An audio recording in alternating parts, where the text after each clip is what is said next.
3 minutes. That was exactly how long Dante Moretti gave his fiancée to live. He stood inside the dark mahogany closet, watching through the slats, his hand gripping a suppressed beretta. Just 3 feet away, the woman he planned to marry, a humble waitress named Sophie, was hovering over his dying mother. The maid had warned him. She claimed Sophie was an assassin, sent by a rival family to finish the job. Dante didn't want to believe it, but the evidence was undeniable. He watched Sophie pull a strange, unlabeled vial from her pocket. She uncorked it. She moved toward the oxygen mask. Dante raised his gun, his heart shattering. He was ready to pull the trigger. But then, the maid walked in, and Sophie turned around. What happened next didn't just save a life, it exposed a 20-year-old lie that would burn the Moretti empire to the ground. The scent of stale coffee and grease was something Sophie Clark could never quite scrub out of her hair. It was the perfume of survival. At 24, she was the head waitress at Dino's, a hole-in-the-wall diner on the south side of Chicago that served the best cherry pie and the worst attitude in the city. Sophie wasn't supposed to be here. 4 years ago, she was top of her class in nursing school at Loyola. She had the hands of a healer and the mind of a diagnostician. But when her father's debts to the wrong kind of loan sharks came due, tuition money became stay-alive money. She dropped out, picked up an apron, and buried her dreams under double shifts and polite smiles. Then she met Dante. He wasn't a loan shark. He was a whale. Dante Moretti, the man who owned the construction firms, the shipping logistics, and half the politicians in Illinois. He had come into the diner late one rainy Tuesday, looking like he carried the weight of the world in the lines of his Italian silk suit. She hadn't fawned over him. She'd just told him he looked like he needed decaf if he wanted to survive the night. He'd laughed a rusty, unused sound and left $100 tip. 6 months later, there was a ring on her finger worth more than the entire diner. But a diamond didn't buy acceptance. "You're trembling," Dante said, his voice a low rumble that vibrated against her back. Sophie looked up from the passenger seat of the armored SUV. They were passing through the wrought-iron gates of the Moretti estate. It wasn't a home. It was a fortress of grey stone and manicured hedges that looked sharp enough to cut skin.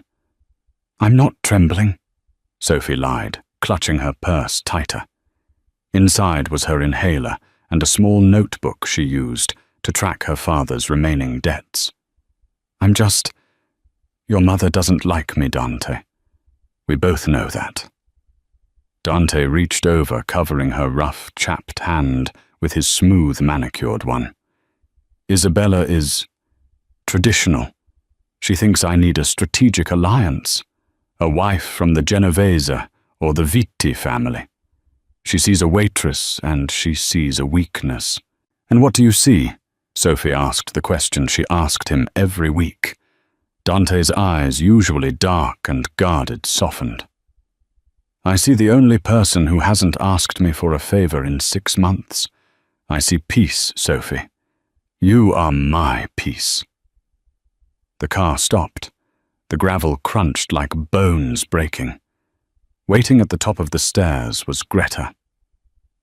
Greta was the head housekeeper, a woman in her 50s, with hair pulled back so tight it pulled her eyelids into a permanent glare. She had served the Moretti family since Dante was in diapers. She was efficient, loyal, and she hated Sophie with a venom that felt prehistoric. "Mr. Moretti," Greta said, ignoring Sophie completely. "The doctor is upstairs. It's bad." Dante's demeanor shifted instantly. The lover vanished. The Don appeared. He was out of the car before the driver could open the door. Sophie scrambled to follow her heels, clicking frantically on the marble steps. "What happened?" Dante demanded, striding through the foyer. She collapsed after tea, Greta said, her voice trembling with what sounded like genuine fear. Her heart rate spiked. She's hallucinating. Dr. Aris says her kidneys are failing. They burst into the master bedroom. It smelled of lavender and decay. In the center of the massive four-poster bed lay Isabella Moretti. She was once a terrifying beauty. Now she looked like a wax figure left too close to a fire. Her skin was grey, her breathing ragged.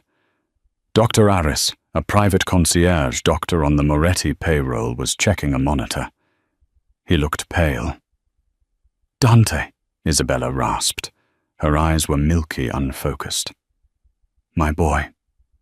Dante fell to his knees beside the bed, burying his face in her hand. "I'm here, Mama, I'm here." Sophie stood in the doorway, feeling like an intruder. But her instincts, the ones honed in nursing clinicals and late-night study sessions, kicked in. She watched the monitor. Tachycardia, erratic rhythms, but her skin is dry, not clammy. Sophie stepped forward. "What is she on?" she asked. Dr. Aris looked at her with disdain. "Excuse me, Miss Clark.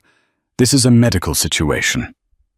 "I know," Sophie said, her voice gaining a surprising steeliness. "I'm asking what medications she was administered today, because that monitor shows atrial fibrillation, but she's not sweating. That's inconsistent with a standard heart failure episode." Greta stepped between Sophie and the bed. "You have no business here. You serve coffee, girl. Go to the kitchen where you belong." "Dante," Sophie pleaded. "Something isn't right. Look at her pupils, they're pinpoint." Dante looked up, his eyes red and wild with grief. "Sophie, please, not now. Wait in the hall." "But I said get out," Dante roared. Sophie flinched as if he'd struck her. She backed away, her heart hammering.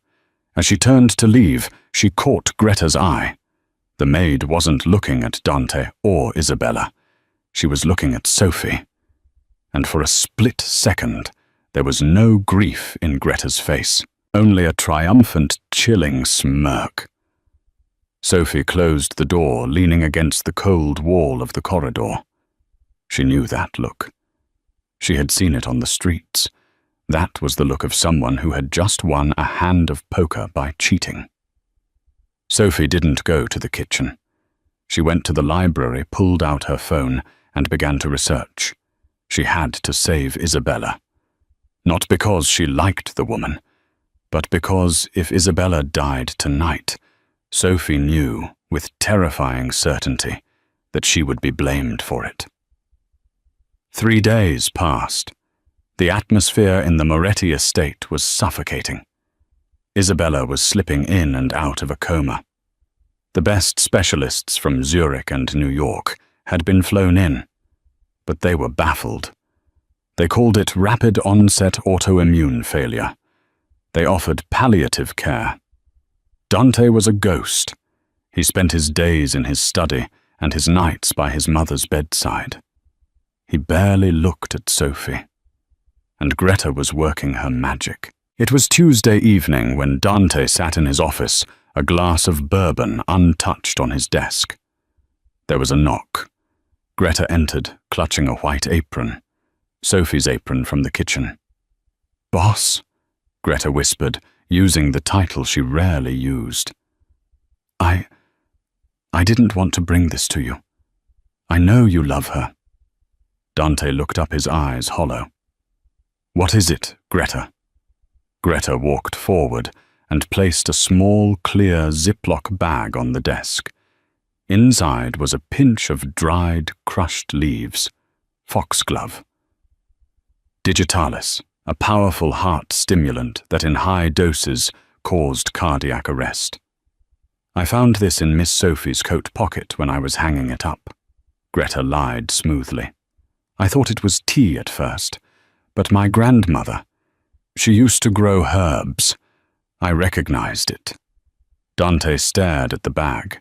The world seemed to tilt on its axis. Foxglove. It mimics heart failure, sir, Greta said, her voice dropping to a conspiratorial hush. And I've seen things. When she brings your mother water, when she adjusts the pillows, Miss Sophie is always alone with her for a few moments. Stop, Dante warned, his voice dangerous. Sir, you have to face it. Greta pressed, playing the role of the concerned servant perfectly. She's a waitress with a mountain of debt. We ran a check on her father last week. Did you know he owes 50 grand to the Vitti family? The Vitti family, sir. Your enemies. Dante's blood ran cold. He didn't know that. Sophie had never told him the debt was to the Vittis. If the Vittis bought her, Greta let the sentence hang in the air like smoke. She kills your mother. You are devastated. The organization is weak. The Vittis strike. Dante stood up. He walked to the window, looking out at the rain-lashed grounds. He wanted to kill Greta for saying it. He wanted to fire her on the spot. But the logic, it was a jagged pill, but it fit down his throat. Sophie did have medical knowledge. She did have debt, and his mother was dying of symptoms that matched the herb on his desk. Get out, Dante said. Sir, leave the bag. Get out. When she was gone, Dante picked up the phone. Lorenzo, he said to his head of security, I need you to install a camera in my mother's room. Hidden, audio and visual. Feed it directly to my tablet, and disable the hallway cameras for the next hour. I don't want a record of what I might have to do. Understood, boss. Dante didn't confront Sophie. That wasn't the way of the Omerta. You didn't ask a traitor if they were a traitor. You watched them commit the crime, and then you buried them. That night, the storm knocked out the estate's main power grid. The backup generators kicked in, bathing the mansion in a dim emergency amber glow. Sophie was in the guest room she had been relegated to. She was packing a small bag. She couldn't stay here. The hostility was too much, and Dante had shut her out. But she couldn't leave Isabella to die. Earlier that day, while the nurses were on break, Sophie had managed to sneak a sample of Isabella's urine from the catheter bag. She had used a cheap over-the-counter toxicology test she bought at a pharmacy, the kind used by parents to test kids for drugs.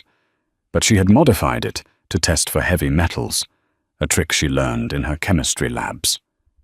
The test hadn't shown digitalis. It hadn't shown autoimmune markers. It turned a deep, violent purple. Thallium, the poison of the assassin, odorless, tasteless, and slow. It caused hair loss, nerve damage, and organ failure. It was an old-school mob method. Sophie knew the doctors missed it because nobody looked for thallium anymore. It was a relic of the Cold War. She also knew that the only person who prepared Isabella's special herbal tea every morning wasn't the kitchen staff. It was Greta. Sophie looked at the clock. 2 a.m. The night nurse usually dozed off in the chair outside the room around this time. Sophie reached into her bag. She didn't have the standard antidote, Prussian blue. She couldn't get a prescription without alerting Dante, and if she told Dante that his beloved Greta was the killer, without proof he would throw her out. But Sophie had the next best thing. Activated charcoal and a solution of potassium. She had compounded herself in the kitchen, using dietary supplements. It was a desperate battlefield medical fix. She put the solution into a small glass vial. She put on her robe. She walked down the silent, shadowed hallway toward the room where death waited. Inside the room, the shadows were deep. Sophie opened the door quietly. The night nurse was indeed asleep in the hall, snoring softly. Sophie slipped inside and closed the door. She approached the bed. Isabella's breathing was a rattle, the sound of a soul trying to detach from a body.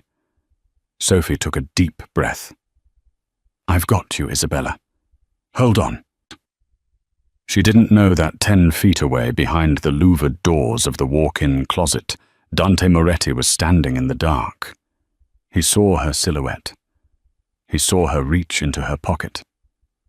He saw the vial. Greta was right, Dante thought, a tear finally tracking down his cheek. She's going to finish it.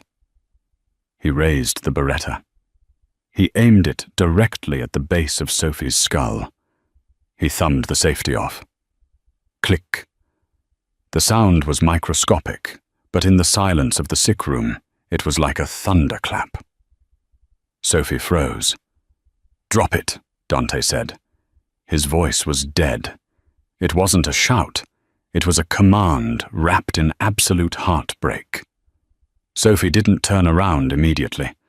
Her hand hovered over the oxygen mask, the vial of black liquid trembling slightly in her grip. Dante, she whispered, her voice cracking. It's not what you think. I said drop it. Dante stepped out of the closet, the suppressed barrel of the gun leveling at her spine. Turn around. Slowly. Keep your hands where I can see them. Sophie slowly caped the vial and turned. The sight of him broke her. He wasn't the powerful Don she knew. He was a wounded animal lashing out. His eyes were rimmed with red, his jaw set so hard, a muscle feathered in his cheek. You checked my father's debts, Sophie said, realizing the source of his rage. It wasn't a question. 50,000 to the Vitti family. Dante spat the words out. You didn't think to mention that. You didn't think to mention that the people trying to dismantle my empire own your family. I didn't tell you because I was ashamed, Sophie cried, tears spilling over. I didn't want you to pay it. I wanted to fix it myself. I'm not one of your charity cases, Dante. So you made a deal with them instead. Dante took a step closer, the gun never wavering. They wipe the debt. You wipe out my mother. Is that it? Is that the price of a life in your world? Sophie, 50 grand. No, Sophie stepped forward right into the line of fire. Dante, look at me. Really look at me. Do you think I could do that? Do you think I could kill the woman who gave birth to you? I don't know who you are anymore, Dante said, his voice trembling. Greta found the foxglove in your coat. I saw the vial in your hand just now. You were going to pour poison down her throat while she slept. It's not poison, Sophie held up the vial. It's activated charcoal and potassium. It binds to toxins. Lies, Dante hissed. Put it down. I won't, Sophie said, clutching the vial to her chest. She doesn't have heart failure, Dante. She has thallium poisoning. Dante paused. The specificity of the word threw him off balance. Thallium, it's a heavy metal. Sophie spoke fast, desperate, to get the words out before he pulled the trigger. It's old school. It mimics autoimmune diseases. It causes nerve pain, tachycardia, and... She pointed to the pillow behind her. Look at the pillow, Dante. Dante frowned, his eyes flicking to the bed for a fraction of a second. Look at it, Sophie screamed. Dante looked. On the white silk pillowcase surrounding Isabella's pale head were clumps of silver hair, not just a few strands from aging chunks. Thallium causes alopecia, Sophie said, her voice dropping to a harsh whisper. Rapid hair loss. Heart failure doesn't do that. Autoimmune disease doesn't happen that fast. Someone has been feeding her rat poison, Dante, for weeks. Dante lowered the gun an inch. He remembered his mother complaining about her hairbrush being full 3 days ago. He had dismissed it as stress. Greta found the foxglove, Dante muttered, confusion clouding his rage. Why would she lie? Because, Sophie said, stepping closer to the bed, Greta is the only one who prepares your mother's morning tea. The kitchen staff told me. No one else is allowed to touch it. Dante felt the room spinning. The narrative he had built, the one where Sophie was the villain and Greta the loyal servant, was cracking. But fear was a powerful anchor. "If you're lying," Dante said, raising the gun back up, "I will kill you myself. I won't let the guards do it. It will be me." "If I'm lying, she dies anyway," Sophie said, turning her back to the gun. She uncorked the vial again. "But if I'm right, this will buy her time until we can get her to a hospital for dialysis." Dante's finger tightened on the trigger. His training told him to shoot. His heart screamed at him to trust the woman who had held him while he cried. Sophie lifted the oxygen mask. She tilted Isabella's head back. Dante stopped breathing. He watched the black liquid disappear into his mother's mouth. He waited for the convulsions. He waited for the flat line. Isabella coughed. She swallowed. And then she took a deep, shuddering breath. The frantic beeping on the heart monitor slowed. 140 beats per minute. 130. 120. "It binds to the poison in the stomach," Sophie whispered, wiping Isabella's mouth. "It stops the absorption." Dante lowered the gun. He fell back against the closet door, the adrenaline crashing out of him, leaving him weak. He looked at Sophie, really looked at her, and saw the terror in her eyes. Not the terror of being caught, but the terror of losing him. "Sophie," he breathed. Before she could answer, the bedroom door flew open. Greta stood in the doorway, a silver tea tray in her hands. She stopped dead. She had expected to walk into a crime scene. She had expected to see Dante standing over Sophie's bleeding body, the problem solved, the Vitti debt framed as the motive. Instead, she saw Dante leaning against the wall, his gun at his side. She saw Sophie alive, standing by the bed. And she saw Isabella breathing deeply, color faintly returning to her cheeks. The tray rattled in Greta's hands. The china clattered. "Mr. Moretti." Greta's voice was high, tight. I heard voices. "Is everything—" She looked at the vial on the nightstand. The black residue of the charcoal. Dante pushed himself off the wall. His face was a mask of cold fury, but this time it wasn't directed at Sophie. He moved like a panther, silent and lethal, placing himself between Greta and the bed. "Come in, Greta," Dante said softly. Too softly. Greta took a tentative step inside. Her eyes darted around the room, assessing the threat. She was a survivor. She had survived the brutal world of the Chicago underworld for 30 years by being invisible and indispensable. Now she was exposed. "What is that?" Greta pointed a shaking finger at the vial. "What did she give her?" "Oh my God. Sir, did she poison her right in front of you? It's an antidote," Sophie said, her voice steady now that Dante was beside her. "For thallium." Greta's face twitched.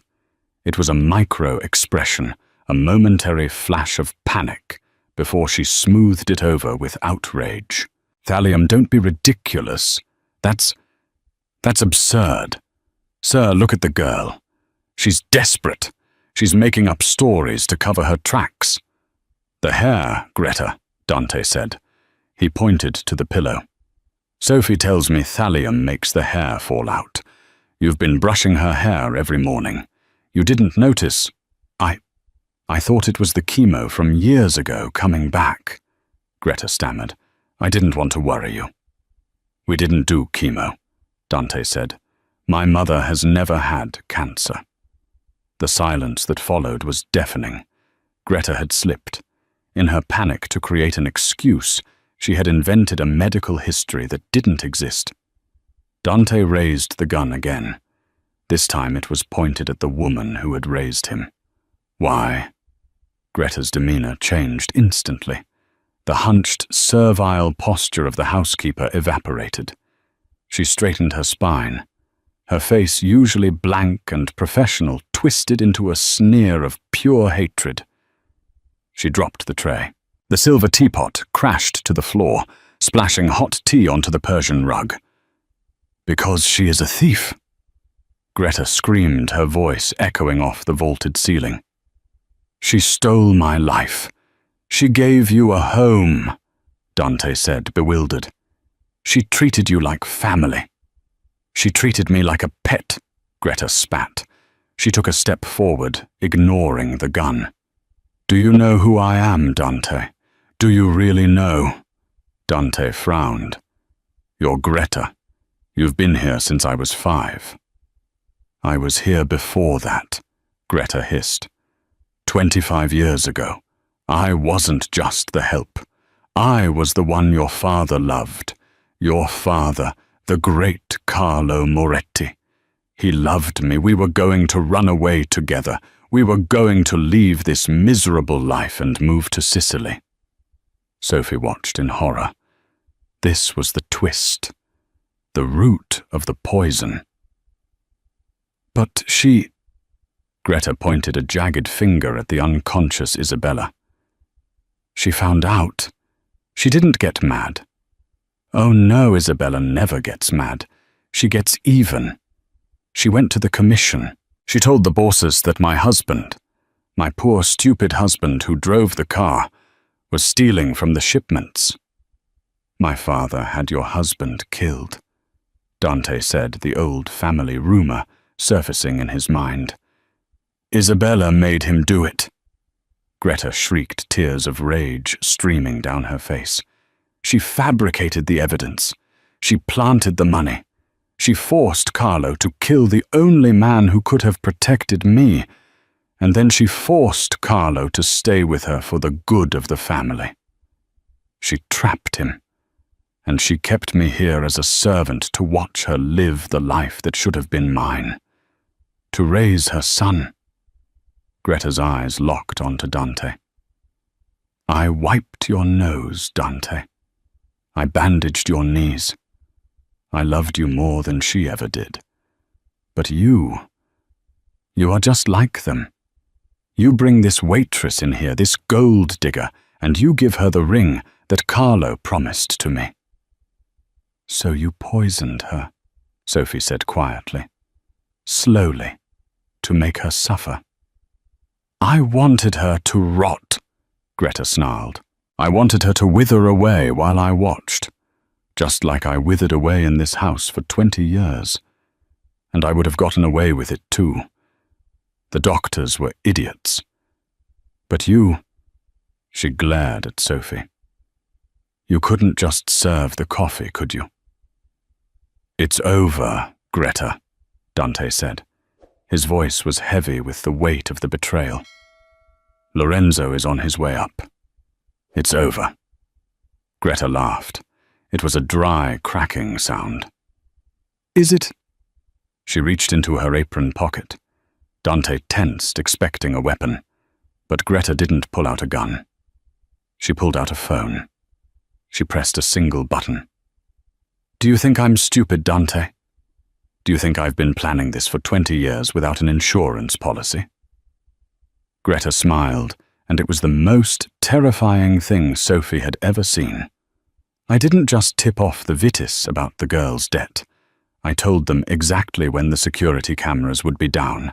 I told them exactly which gate would be unlocked. Dante's eyes widened. What did you do? The power outage wasn't the storm, Dante, Greta whispered. I cut the line.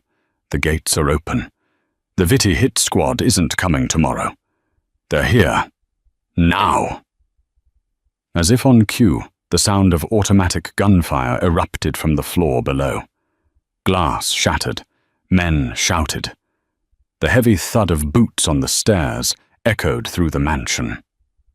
They're here for you, Greta said, a look of peaceful resignation on her face. And they're here to burn this house to the ground.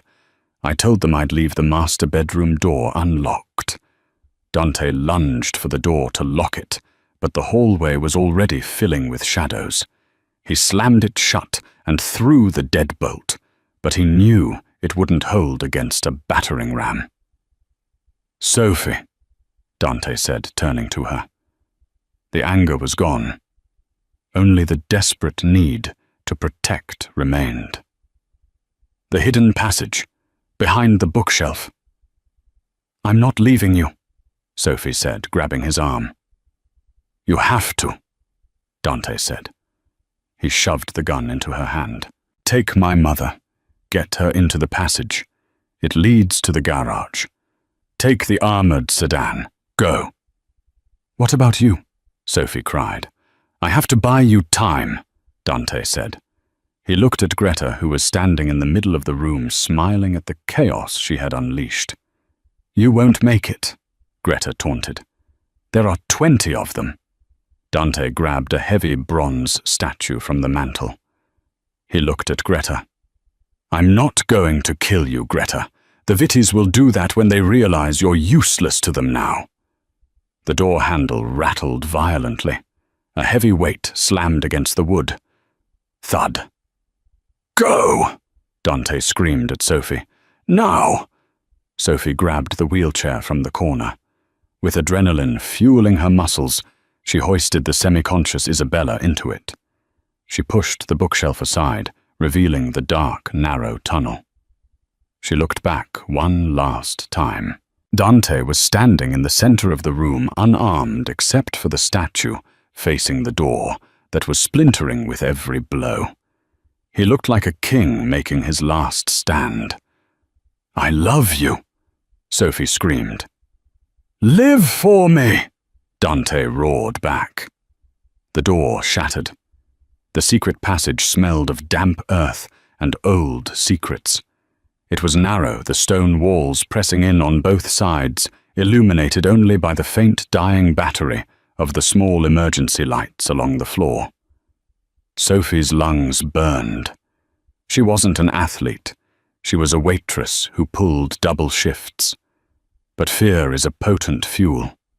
She pushed the wheelchair over the uneven stone floor, her heels kicking up dust.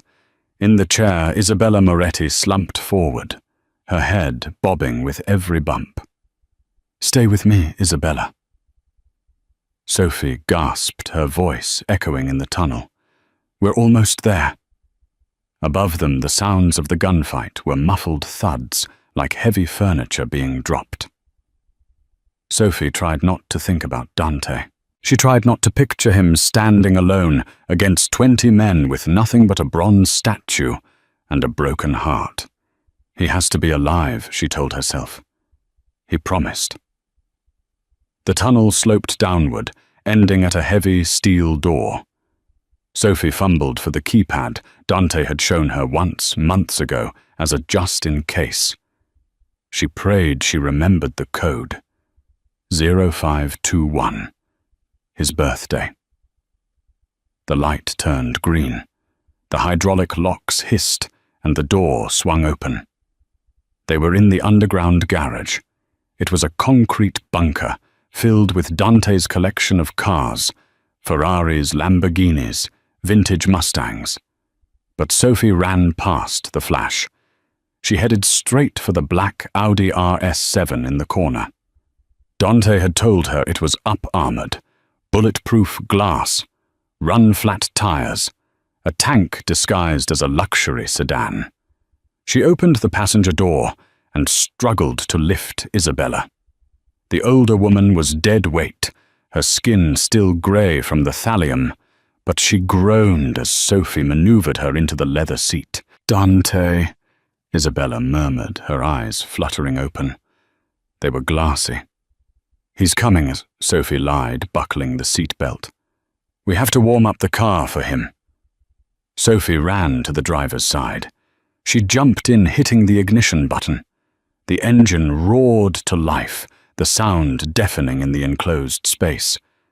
Suddenly, the garage elevator dinged. Sophie froze. The elevator doors slid open, and two men in tactical gear stepped out.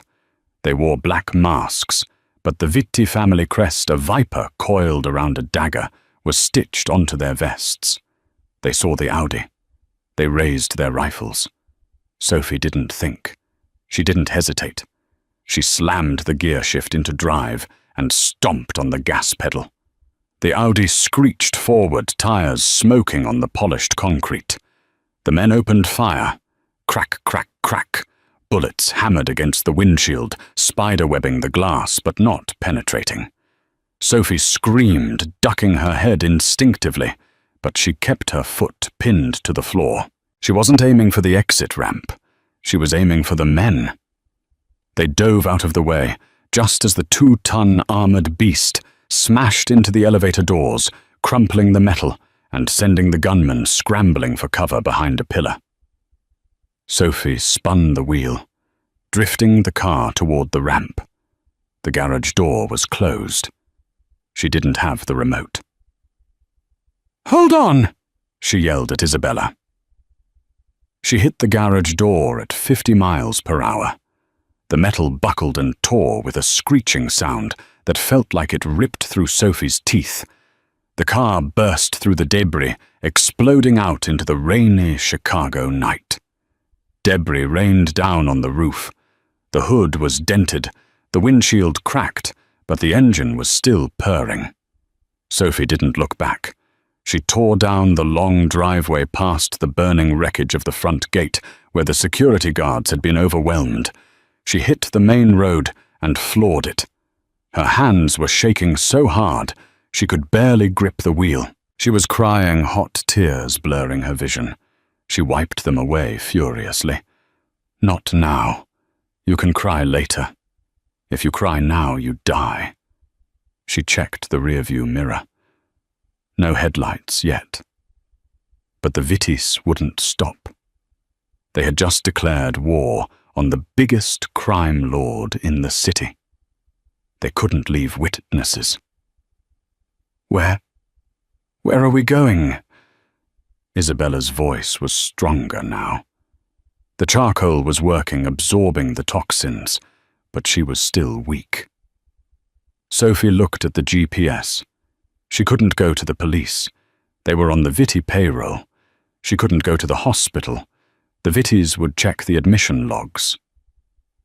"The cabin," Sophie said, remembering a weekend trip Dante had taken her to. "Lake Geneva. It's off the books. It's in a trust under a fake name." "No," Isabella croaked. She struggled to sit up. "Too far. 2 hours. They catch us on the highway." "Then where?" Sophie asked, panic rising.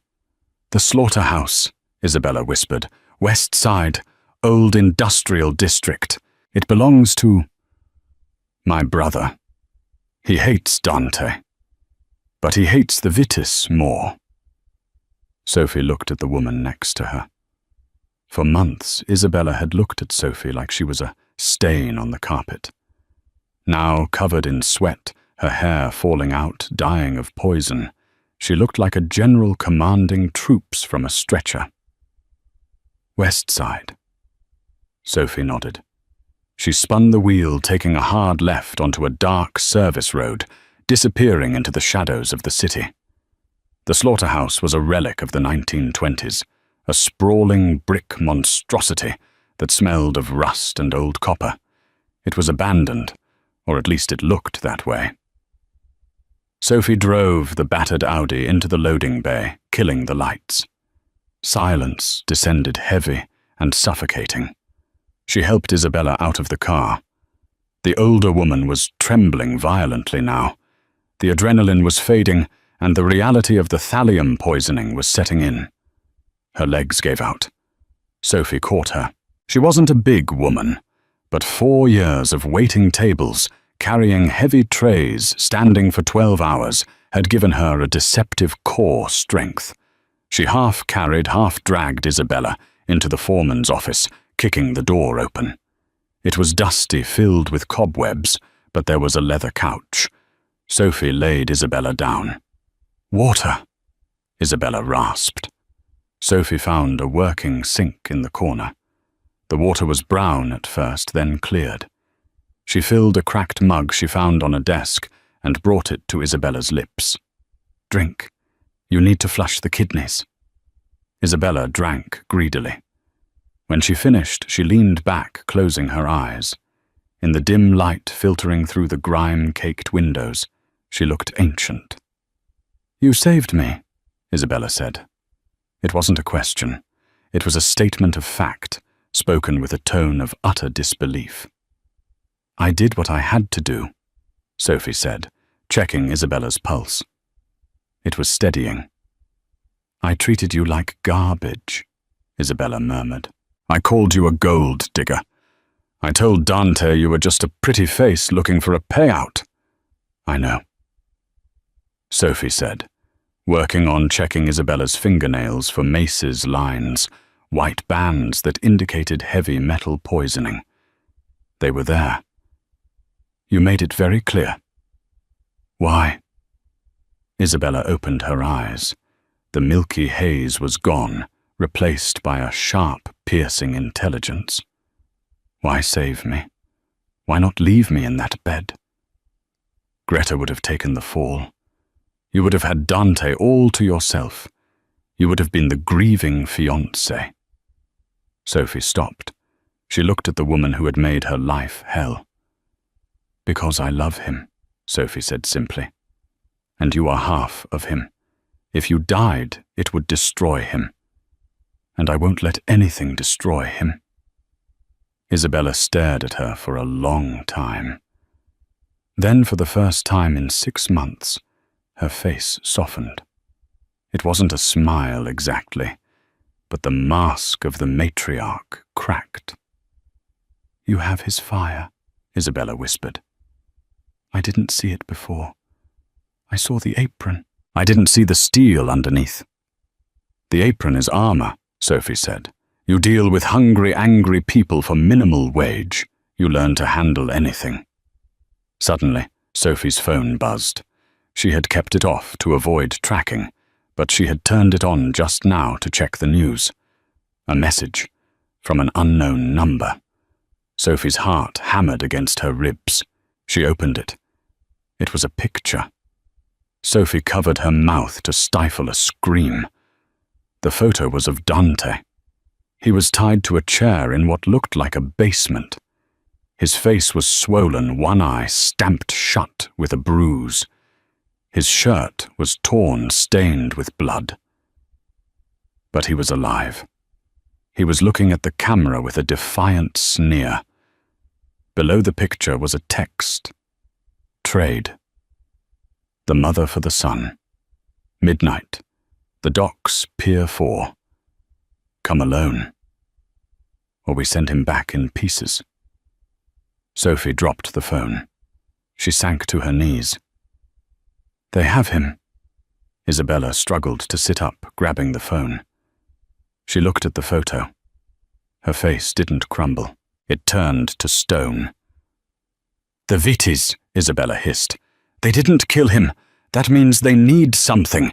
They need the access codes to the offshore accounts. Dante is the only one who has them." "They want to trade," Sophie said, her voice shaking. "You for him." "Then we give them what they want," Isabella said coldly. "Watson," Sophie looked at her in horror. "I'm not handing you over to be executed." "I'm dying anyway, girl," Isabella snapped. "Look at me. The poison is in my marrow. Even with your charcoal, I have maybe a year. Maybe less. Dante has 50 years. He is the head of the family." "No." Sophie stood up. "I'm not trading lives. That's not how this works." "This is the Mafia, Sophie," Isabella shouted, then coughed violently. "That is exactly how this works. A life for a life." "Not in my world," Sophie said. She began to pace the small office. Her nursing mind was taking a back seat. Her survival mind was taking the wheel. She thought about the debts. She thought about the Vitti family structure. She thought about Greta. "Greta," Sophie said suddenly. What about the traitor? Greta sold us out for money and revenge, Sophie said. She thinks she won. She thinks the Vitties are her friends now. The Vitties don't have friends, Isabella scoffed. They have assets and liabilities. Greta is a loose end. Exactly. Sophie turned to Isabella. Dante told me once that the Vitti boss, Luca, is paranoid. He trusts no one. If he thought Greta was playing both sides, what are you thinking? Isabella asked, watching the young woman transform. Sophie picked up the phone. I'm not going to Pier 4 to surrender. I'm going to Pier 4 to negotiate. But I need leverage. Who is the one person Luca Vitti fears? Isabella's eyes widened. The Russian, Volkov, the supplier. Does Volkov know that the Vittis just attacked the Moretti estate? Sophie asked. Does Volkov know that the Vittis are trying to take over the distribution routes that Volkov uses? No. Isabella said, a slow smile spreading across her face. Volkov hates instability. If he thinks the Vittis are starting a war that will disrupt his shipments, he will crush them. Do you have Volkov's number? Sophie asked. Isabella reached into her dress, pulling out a small locket. Inside, behind a picture of Dante as a baby, was a micro SD card. It's not a number, Isabella said. It's a ledger, evidence that the Vittis have been skimming from the Russians for years. Dante was saving it for a rainy day. Sophie took the chip. She looked at it, then at Isabella. It's pouring outside, Sophie said and sobbed. She put the chip in her phone. I need you to stay here, Sophie said, checking the magazine of the handgun she had taken from the Audi's glove box. She had never fired a gun in her life, but she knew the safety mechanism from watching Dante. You can't go alone, Isabella protested. You're a waitress. Sophie racked the slide. She looked at her reflection in the dirty window. Her hair was messy, her dress was torn, and she had grease on her cheek. She didn't look like a waitress. She looked like a Moretti. I'm not just a waitress, Sophie said. I'm the woman who is going to burn the Vittis down. She turned to the door. Lock it behind me. If I'm not back in 2 hours, call the police and turn yourself in. It's the only way you'll be safe. Sophie, Isabella called out. Sophie paused. Make them pay, Isabella said. Sophie walked out into the rain. The rain at Pier 4 didn't fall. It hammered. It was a torrential sheet of water that blurred the neon lights of the city skyline across the river, turning the world into a smudge of grey and black. Sophie stepped out of the taxi she had hailed 3 blocks away. She had wiped the grease from her face, but she hadn't fixed her dress. She wore the torn hem, like a battle scar. In her hand, she clutched her phone. In her pocket, the heavy cold weight of the gun she prayed she wouldn't have to use. The pier was a graveyard of rusted shipping containers. In the center, under the harsh glare of halogen floodlights, stood a convoy of black SUVs. And there was Dante. He was on his knees in the wet asphalt, his hands zip-tied behind his back. A man stood behind him, a gun pressed to the base of his skull. Dante looked up as Sophie approached. His face was battered, one eye, sworn shut. But the good eye went wide with terror. Sophie, no! He screamed, his voice raw.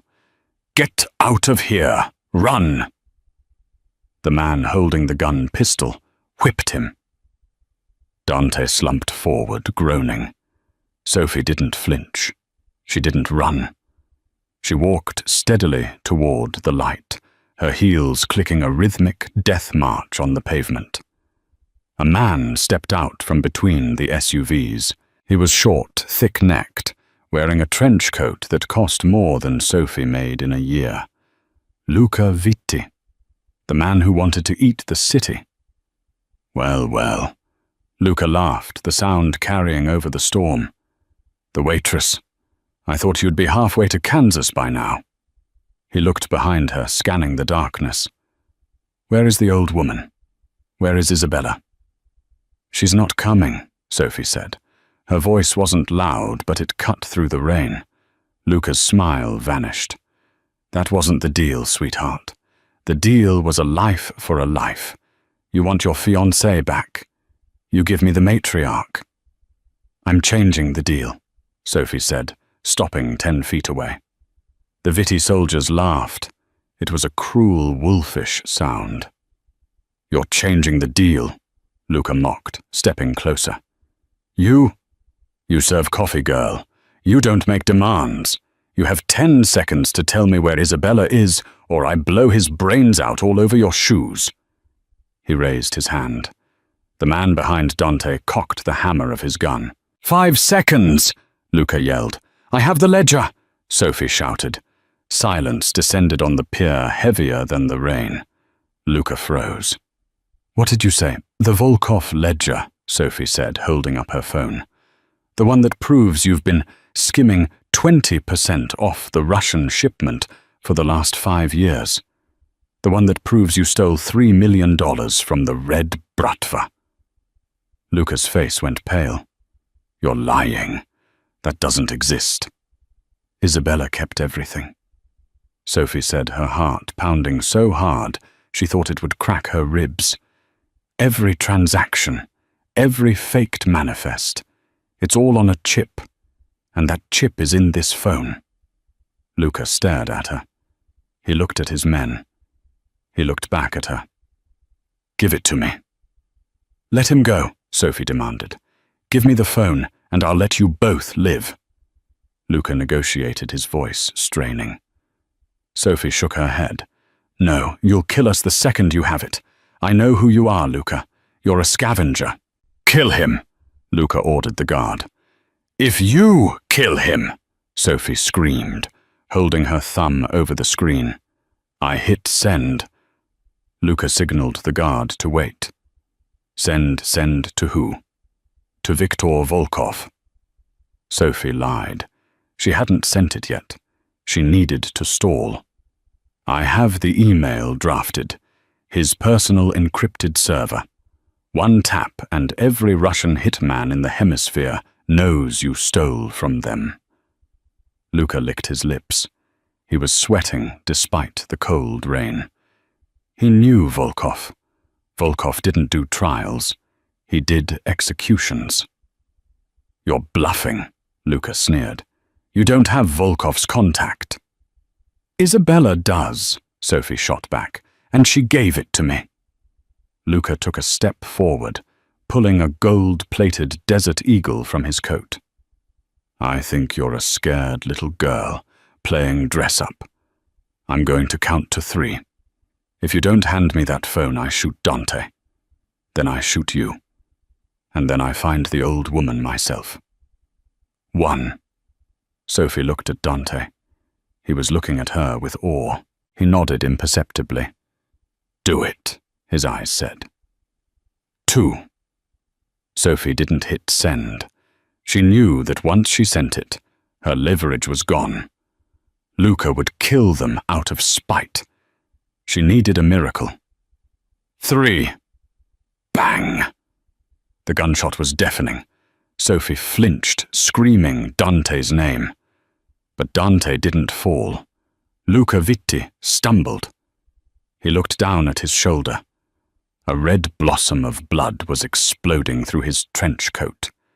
He dropped his gun, clutching the wound, looking around wildly. Who? Suddenly, the shipping containers around them groaned. The rusted doors swung open. Dozens of men poured out. They weren't police. They weren't Vitty soldiers. They were large, pale men, with tattoos climbing up their necks. They held AK-47s with practiced ease. And walking through the middle of them was a giant. A man with a thick grey beard and eyes like ice. Viktor Volkov. Luca fell to his knees. Victor, I can explain. Volkov didn't look at Luca. He walked straight to Sophie. He towered over her, smelling of vodka and expensive tobacco. Isabella Moretti is a difficult woman. Volkov rumbled his voice like grinding stones. But she is a woman of her word. She called me an hour ago. She told me to meet you here. Sophie let out a breath she felt she had been holding for a lifetime. Isabella hadn't just trusted her with the chip. She had called in the cavalry. She told me you had a gift for me, Volkov said, holding out a massive hand. Sophie placed the phone in his palm. The proof, everything he stole from you. Volkov looked at the screen. He scrolled for a moment. Then he looked at Luca. Greed is a sin, Luca, Volkov said calmly. Victor, please. Luca begged, crawling backward on the wet pavement. It was a misunderstanding. I can pay it back double. Volkov turned his back on him. He looked at his men. He nodded once. 2 Russians grabbed Luca and dragged him toward the edge of the pier. His screams were swallowed by the sound of the storm, and then a splash. Silence returned. The Viti soldiers dropped their weapons hands in the air. They knew better than to fight the Red Bratva. Volkov looked at Sophie. You have courage, Devushka. Isabella chose well. He gestured to Dante. One of the Russians cut the zip ties. Dante scrambled to his feet. He didn't run to Volkov. He didn't check his wounds. He ran to Sophie. He collided with her, wrapping his arms around her so tight it hurt. He buried his face in her neck, sobbing openly. I thought I lost you. I thought I lost you. Sophie held him up, her hands tangling in his wet hair. I'm here. I'm not going anywhere. You came for me, Dante whispered, pulling back to look at her. You walked into the lion's den for me. You're my family, Dante, Sophie said, wiping blood from his cheek. We protect our own. Volkov cleared his throat. The Vitis are finished. Their territory is up for negotiation. I assume the Morettis will be taking over management. Dante straightened up. He shifted instantly from the lover to the Don. He put an arm around Sophie's waist, pulling her flush against him. It wasn't a gesture of possession. It was a partnership. We will, Dante said, and the Russian percentage remains untouched, as a gesture of gratitude. Volkov smiled, showing a row of gold teeth. Good business. Go home to your mother, Dante. She is waiting. 6 months later. The cathedral was filled with the scent of white roses and expensive perfume. The pews were packed with the most powerful people in Chicago, politicians, judges, and captains of industry. At the front, Dante stood waiting. He looked devastating in a tuxedo, but his eyes were fixed on the massive oak doors. The organ music swelled. The doors opened. Sophie stepped through. She wasn't wearing a traditional dress. She wore a gown of crushed velvet and silk tailored to perfection. She didn't look like a waitress. She didn't look like a nurse. She looked like a queen. But she didn't walk alone. Next to her linking arms was Isabella Moretti. Isabella was thin, but strong. Her hair was growing back a stylish silver pixie cut that highlighted her sharp cheekbones. She walked with a cane, but she held her head high. The crowd murmured. It was unheard of. The mother of the groom walking the bride down the aisle, Isabella leaned in to Sophie as they began the slow walk. You look beautiful, figlia mia, Isabella whispered. My daughter. Thank you, Mum. Sophie smiled, squeezing her arm. They reached the altar. Isabella kissed Sophie's cheek and then placed Sophie's hand in Dante's. Take care of her, Isabella commanded her son, or I will deal with you myself. Dante laughed, the sound full of pure joy. I wouldn't dare cross her mama. She's tougher than you are." "I know." Isabella smiled, stepping back. "That's why I let her keep the gun." Dante looked at Sophie. He lifted her veil. "Hi." "Hi," Sophie whispered. "Are you ready for this life?" Dante asked seriously. "No more diners, no more quiet nights, just us against the world." Sophie looked out at the crowd. She saw the respect in their eyes. She thought about Greta, who was currently serving a life sentence in a federal prison, raving about conspiracies that no one believed. She thought about the debts she had paid off the home she had saved, and the man standing in front of her. She had walked through fire poison and bullets to get here. "I'm not afraid of the world, Dante," Sophie said, pulling him down for a kiss. "I own it." And as they kissed and the church erupted in applause, Sophie knew it was true. The waitress was gone. The Mafia queen had risen. And long live the queen. And that, my friends, is how a simple act of kindness, saving a life when everyone else saw only death, changed the fate of the entire Chicago underworld. Sophie proved that loyalty isn't about bloodlines. It's about who stands by you when the gun is pointed at your head. Isabella learned that a title doesn't make you strong, but love does. And Greta well. Let's just say, betrayal has a bitter aftertaste that lasts a lifetime. If you enjoyed this roller coaster of romance, betrayal, and revenge, please smash that like button. It helps us bring more stories like this to life. Don't forget to subscribe and hit the bell icon so you never miss a chaotic twist. What would you have done in Sophie's shoes? Would you have saved the mother who hated you? Let me know in the comments below. Until next time, keep your friends close and your secrets closer.